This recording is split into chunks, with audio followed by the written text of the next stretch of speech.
तुझी वर्दी घालून मला घेऊन चाली ना पोलीस स्टेशनला, हे पण त्या बाबासाहेबांची कृपा आहे बरं तुझ्यावर.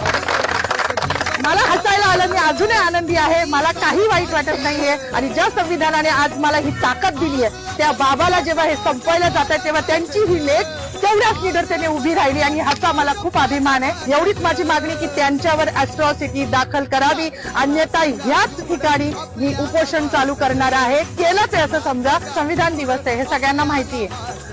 कुठल्या पण महापुरुषाने कुठल्या विशिष्ट जातीसाठी काम नाही केले आणि त्याच्यामध्ये स्त्रियांसाठी ज्यांनी काम केले ते माझ्यासाठी पुनर्जन्म देणारं व्यक्तिमत्व आहे. मग ते महात्मा फुले तर आहेच, ज्यांनी शिक्षण दिलं. त्यानंतर रघुनाथ कर्वे ज्यांनी संतती नियम देऊन स्त्रियांचं आयुष्य सुकर केलं.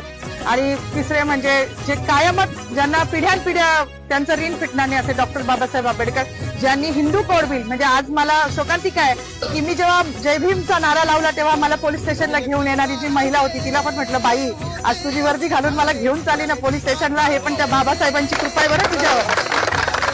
मला हसायला आलं, मी अजूनही आनंदी आहे, मला काही वाईट वाटत नाहीये.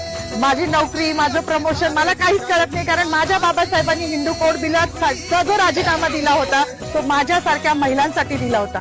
त्यांना माहिती होतं का भविष्यात माधवी जाधव जन्माला येणार आहे नाशिकमध्ये आणि ती माझ्या अस्तित्वासाठी लढणार आहे, नव्हतं माहिती. पण आमचं अस्तित्व निर्माण व्हावं. आज ज्या बसल्या आहेत ना तिकडे मंत्रिमंडळात डोक्यात पदर घेऊन निवडणुक्या पुरत्या, त्या पण बाबासाहेबांच्या जीवावर बसल्या आहेत. नाही तर विशिष्ट जातीने तेच काम करायचं असं लिहून ठेवलं होतं. चूल आणि मूल याच्या पलीकडे ह्यांच्या संविधानानुसार कुठला वाव स्त्रीला नव्हता. आणि ज्या संविधानाने आज मला ही ताकद दिली आहे, त्या बाबाला जेव्हा हे संपवायला जातात तेव्हा त्यांची ही लेख तेवढ्याच निडरतेने उभी राहिली आणि ह्याचा मला खूप अभिमान आहे.